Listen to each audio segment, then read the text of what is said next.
Erokamano, janeno mar LTN, agone Nyasaye erokamano mochako loso thuolo mondo achak awuoye kodi e studio ka.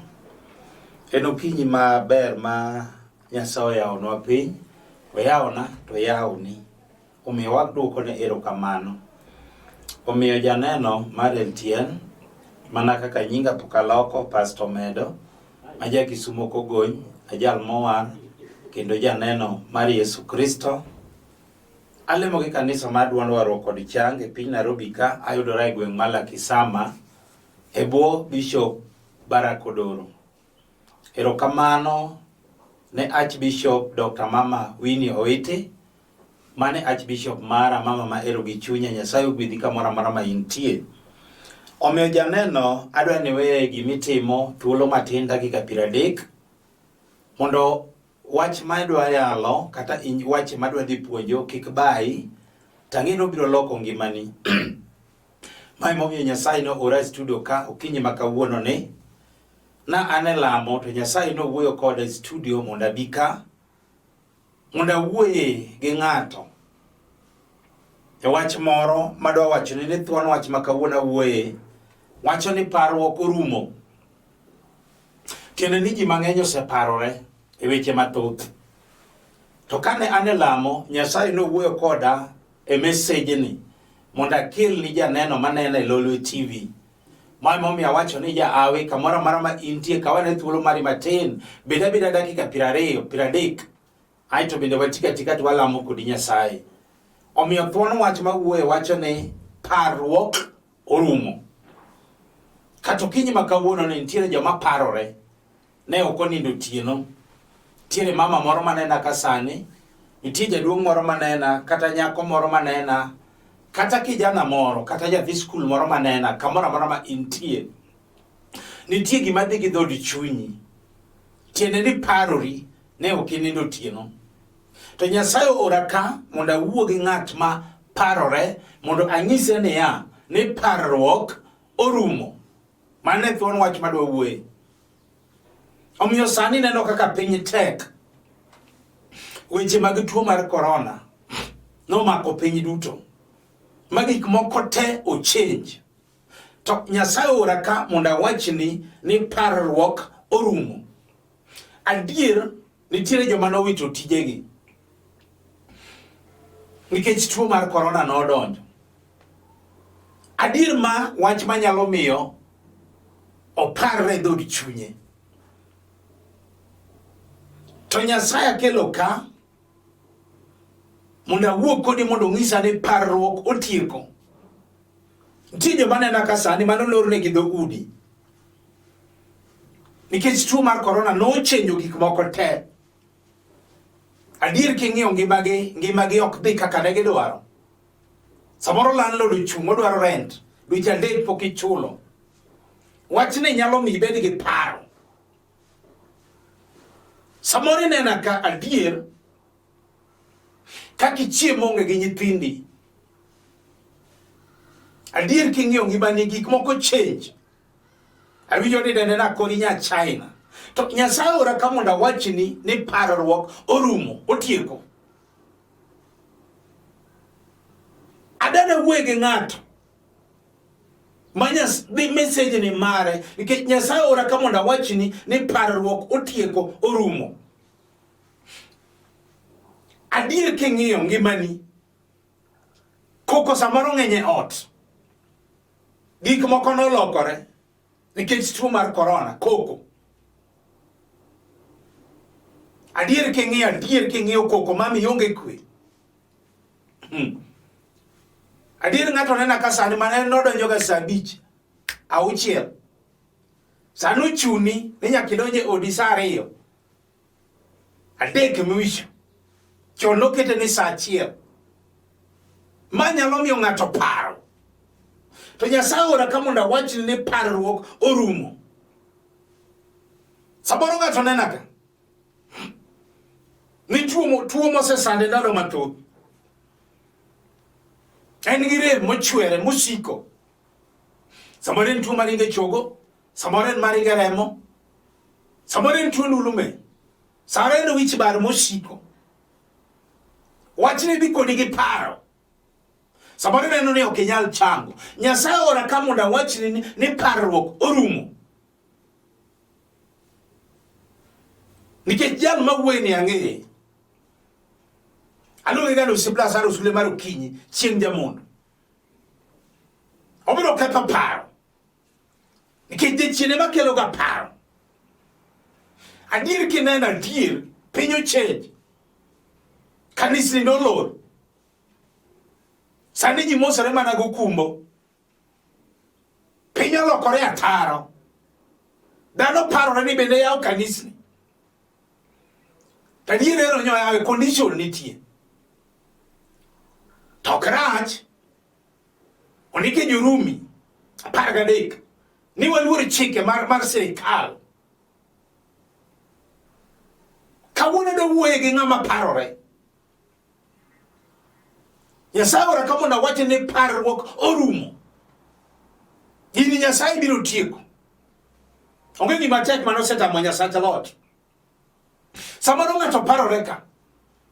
Mose manyo miyo yud ng'etne. Gini otamore. Higini luoro. Nyaka nyimine ni malugo setedo. Ini dong. Tindi wuotho. Elimo wede mathoth. Hakuna majibu. Nyasaye ora ka mondo awuo kodi niya, parruok orumo. Adier tinde ji maparore mano ok onindo otieno. Mae seche ma ji wuotho ka kwano lwetgi. Mae ndalo ma ji wuotho ka ng'ado ndara mtoka go ol to ok owinji. Nikech jachien oketogi kuom paro. To Nyasaye ora ka mondo awachni ni parruok orumo. Adier tinde ji oketo ni arus. Nitie joma notimo arus dhano ok kalo 15. Ok otimore negi kaka ne giparo. Aruse mane yuoro gi ji 200. Yani gik moko change. Nyasaye ora ka mondo awachni ni parruok orumo.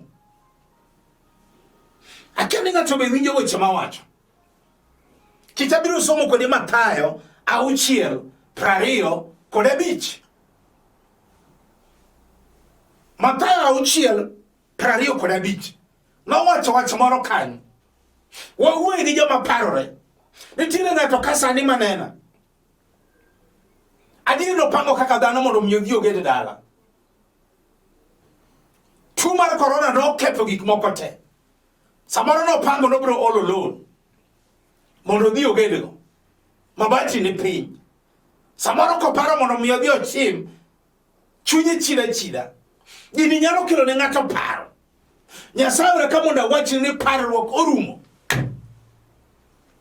Akeni ng'ato be winja weche mawacho. Adier ng'ato nena ka sani. Mano yudo, adier nong'eno yudo dichuo. To gisedak higni 10 pok onyuome. Nyithindo samoro be gisenyuolo 4. Higni osedhi niya. Nyaka giminege maluwo osenyuom. Gini nyalo kelo ne ng'ato paro. To Nyasaye ora ka mondo awachni ni paro orumo. Samoro en ohala. Jachien oketo tuo mar corona. Oelio ok dhi maber. Nopodho. Kata customer mabiro onge. Kawuono Nyasaye ora ka mondo awachni ni parruok orumo. Adwana som kodi Mathayo 7, Mathayo 6. Kare 25. Ndiko mar Nyasaye wacho niya, mano emomiyo awachnu niya, kik uparu kuom gima docham kata gima domadhi mondo ubed mangima. Somali, ndiko wacho niya, mano emomiyo awachnu ni kik uparu kuom gima docham kata gima domadhi mondo ubed mangima.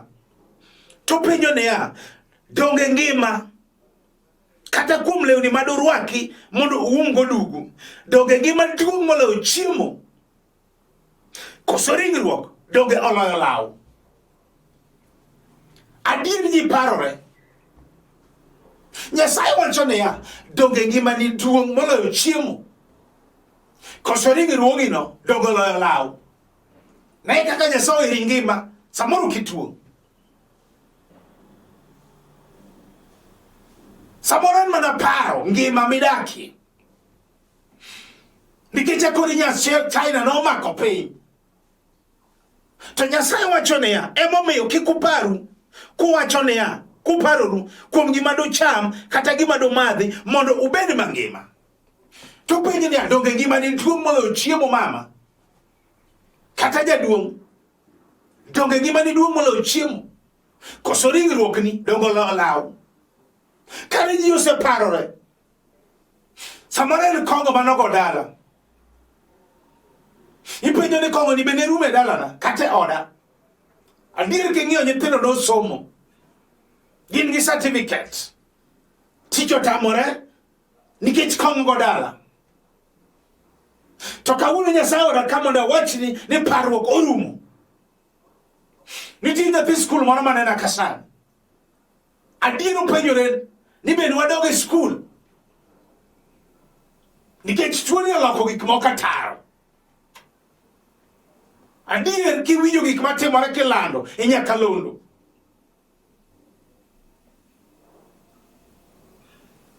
Ne chilo mako nyithindo. Iwinjo gik matimore magala. Nyasaye ora ka mondo wachni ni parruok orumo. Samoro nitie chi liel moro manena kasan. Oonge kwe dod chunye. Samoro anyuola kamano otende nomaye mwando. Kata ot maber onge. Lobe jogo dhi godo. Nyasaye ora ka mondo wachni niya, parruok orumo. Adier gik moko lokore. King'iyo ngimani ok nen kaka chon. Ndiko mar Nyasaye wacho niya, mano emomiyo awachonu ni kik uparu kuom gima do madhi, kata kuom gima do cham, kata kuom gima do madhi mondo ubed mangima. Donge ngima duong' moloyo chiemo? Koso ringruok donge oloyo law? Aeto Nyasaye odhi opimo dhano kod winy. Ing'eni ji ok ong'eyo gimomiyo winy ywak gokinyi kata gimomiyo winy ywak godhiambo. Winy gone Nyasaye erokamano kuom chiewogi gokinyi. Aeto gigone Nyasaye erokamano godhiambo kuom miyogi chiemo nono. To Nyasaye nopimo dhano gi winy ka. Omiyo ndikono wacho niya, kodhi mbele, ok une winy mahuyo e kor polo, ok gichuo kodhi, bende ok gipidh cham, bende ok gika cham, kendo dere bende gionge go, to unu ma e polo pod pidhogi apidha. Akani ng'ato be winjo message na. Nyasaye nopimo dhano gi winyo. Nikech dhano parore ne gik matindo. Tibiro winjo gima mumano nowacho piny kanyo. Ni dwar Lord Nyasaye obedie ngimani monde. Eka gik midwarogi ibiro medenu. Akani ng'ato be wacho wach moro ni pastor adier ane maseparora. To dhi mbele kowacho ni ane. Ok une winy mawuye kor polo, ok gichuo kodhi, bende ok gika cham, kendo dere bende gionge godo. To wuonu ma e polo pod pidhogi apidha. To dhi mbele kowacho niya, to un dong uber ne moloyo winy nyading'eny. To in mama kata jaduong', nyako kijana manena, Nyasaye nopimo dhano gi winy. Ni dong iber ne moloyo winy nyading'eny. To nowacho niya, ne uru winy makwe por polo, ok giket, gionge dere. To Nyasaye manie polo pod pidhogi apidha. To ne mbele kowacho niya, ere ng'ato kuomu ma parruok dimi ndalone medre? Ere ng'ato kuomu ma parruok dimi ndalone medre? Ere matine ni kare parruok mar ng'ato nyalo miyo ndalo ng'ato medre. Akani ng'ama wacho ni pacha ane ma aseparora e wach moro. Ere gimomiyo uparoru kuom lewni madorwake? Nyasaye ochako pimo dhano gi kodho mar ondanyo. Wawuoyo gi joma oseparore. Ere gimomiyo uparoru kuom lewni madorwake? Pariru kaka ondanyo manie pim dongo. Ok gitwang' gimoro, bende okitwang lewni magirwako. To awachunu niya, ni kata mana Solomon gi moro ne duto mathopgo ne ok nyalo rwakore kaka ondanyo. To kaluma makawuono nie pim, makawuono nitie, to kiny ibudho kendo ibole mach. Ema Nyasaye rwako maber kamano. To koro donge doket chunyu mar rwako moloyo. Yaye un joma nigi yie matin-gi. Emomiyo kik uparru kupenjoru niya, wabiro chamo ang'o, kata ni wabiro madho ang'o, kata ni wabiro rwako ang'o. Kare dhano oseparore. Adier nitiere ng'ama nena ka sani tich norumo, kaka chiemo onge, kaka chulo ot onge, kaka nyithindo rwakre onge. Wachni dhi gi dhot chunye. To Nyasaye wacho niya, donge gima tung' moloyo chiemo, koso ringruok, donge oloyo law. Nitie gima Nyasaye nowuoyo e piny ka. Wawuoyo gi joma oseparore. Nitiere ng'ama oseparore matuo. Owacho ni tuone ni be biro chango. Tinde owacho ni tuone ni manie chien, ok mar ng'ato. Samoro isemadho yath, isedhi osiptende, chango onge. To kawuono Nyasaye wacho ni ang'o miparori? Nikech en ma entie. Nyasachwa nitie. Ondikie muma ni Nyasachwa ok lokre. En achiel nyoro tinende kendo manyaka chieng'. Yesu ni ka, yakondo mona. Adier tiene ng'ama parore. Makuko mar ot oole.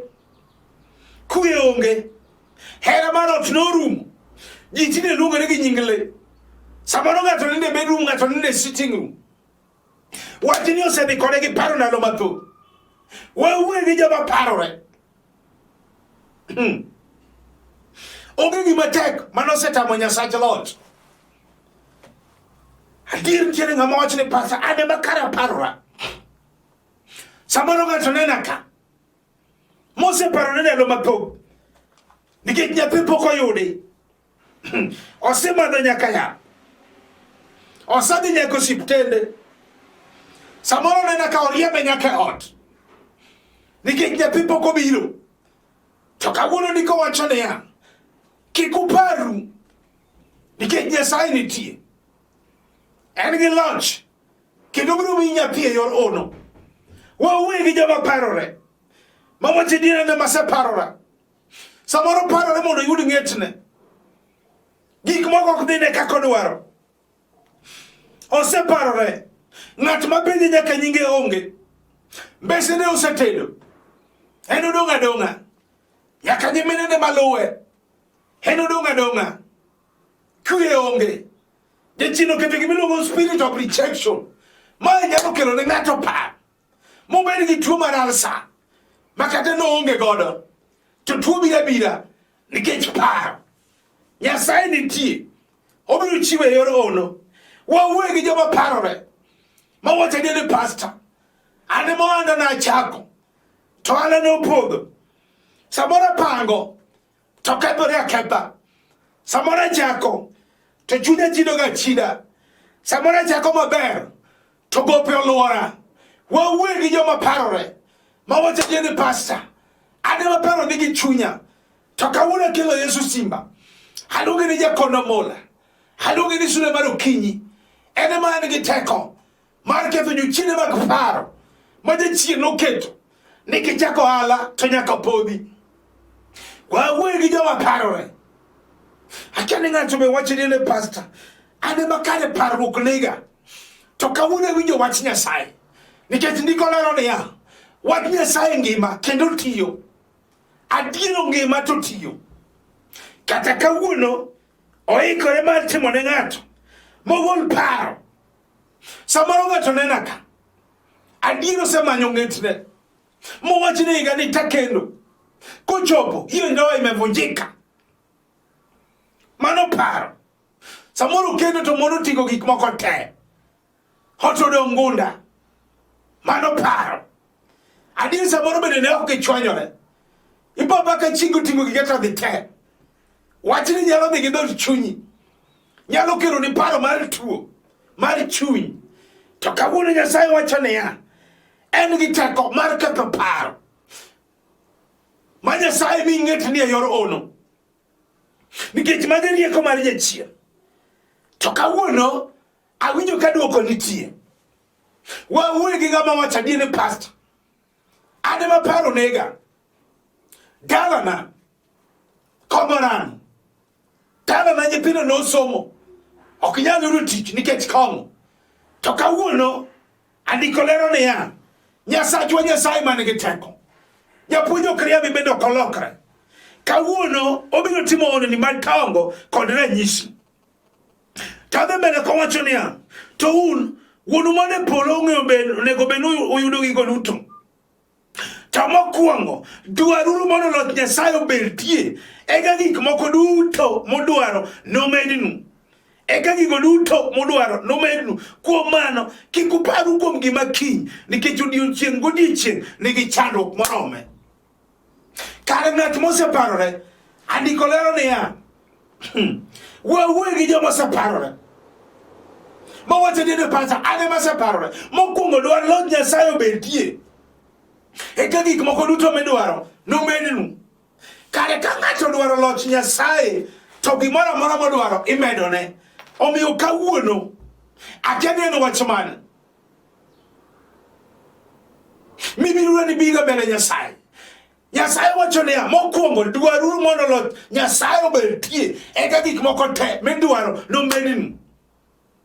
Iwinjo tuo mosesani ni dwar loch Nyasaye obedie e ngimani mondo ichangi. Kawuono iwinjo dwar loch Nyasaye obedie e ngimani eka kwe midwaro ni biro bedo. Dwar loch Nyasaye obedie e ngimani, iwinjo, eka tich misemanyo ndalo mathoth ni oyudre. Iwinjo dwar loch Nyasaye obedie e ngimani eka ohala manolwar ni mondo chak ochung' kendo.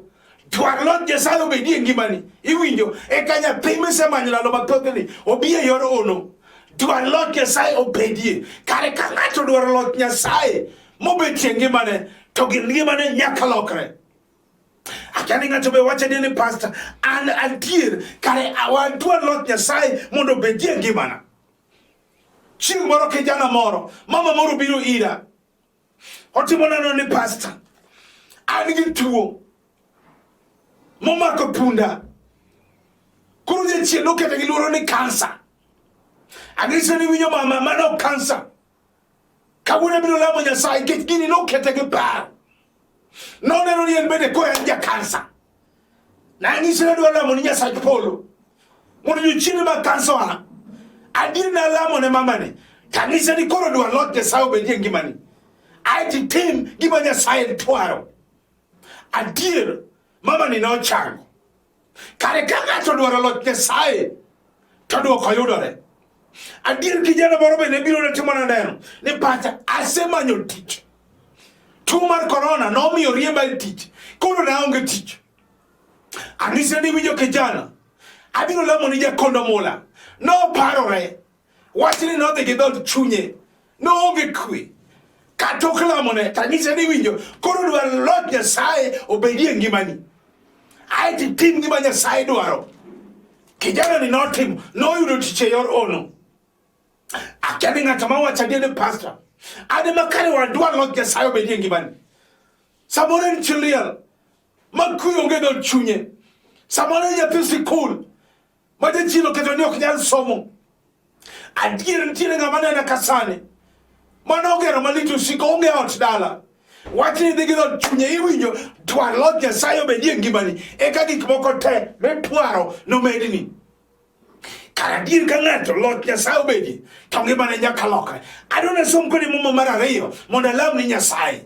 Muma mar ariyo yudore Jo-Filipi 4:6. Ndiko mar Nyasaye wacho niya, nikech adwani alam gi ng'ato, emomiyo kik uparu kuom gimoro, to nyisuru Nyasaye gik moko duto te muchando, kulemo kendo ka chunyu gone erokamano. Kare gik moro amora onego wanyis Nyasaye. Jo-Filipi nowacho, emomiyo kik uparu.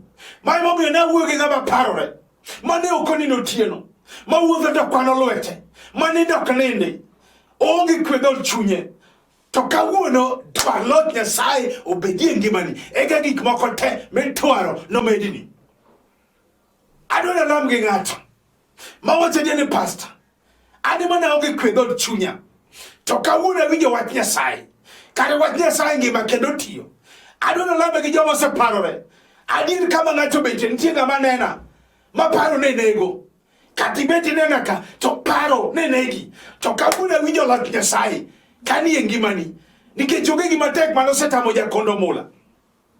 Adonge neno sipla sar, sule malo kinyi chieng' jamondo, wawe gi joma separore, mawacho ni pata, ane ma paro knega, adier, samoren tuo, masemanyo dakteche changonge, to kawuono dwar Lord Nyasaye obedie ngimani, eka gik moko te mitwaro notimni.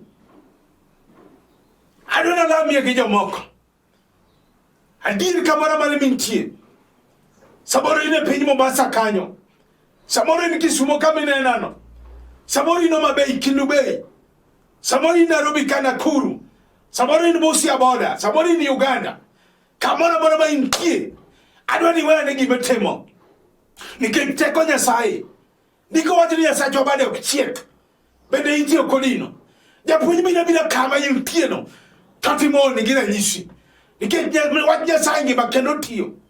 Mama wacho ni obip moloyo pala marigangla mathogi ariyo. Odonjo nyaka chuny dhano, kami winjo paro sani eno, aito timo ni gik mitwaro, weyane gima timo, kinyalo mako TV timake, kinyalo gochoge penje tego, mondo alam ni kodi Nyasaye, walamu. Agoni erokamano Nyasache loch, akawo mama ni akete lweti, akawo jaduong' ni akete lweti, akawo nyako ni, kijana ni akete lweti Jehova Nyasaye. Mama ni ne okonindo tieno, jaduong' ni kijana ni ne okonindo, Nyasache loch, nikech no parore Nyasache loch, nikech tego gi loch ni e lweti, dhiye kama intie, itim ne dwaro mar dhood chunye, nikech badi ok chiek, be itiyo kodino, timne odi gi ranyisi, alamo ka an gi yie timone e nying Yesu majawa. Janeno mana kaka watu ni nyinga en Pastor Medo, Agustino Medo, aja Kisumu County. Ai gweng' miluongo ni Kogony, buto Koragana School. Awuod jaduong' manosenindo Lucas Pius Yier, achal mowar kendo mopong' gi teko maro maler. Alemo gi kanisa mar Duond Waro kod Chang e piny Nairobi ka, ayudore gweng' mar Lakisama.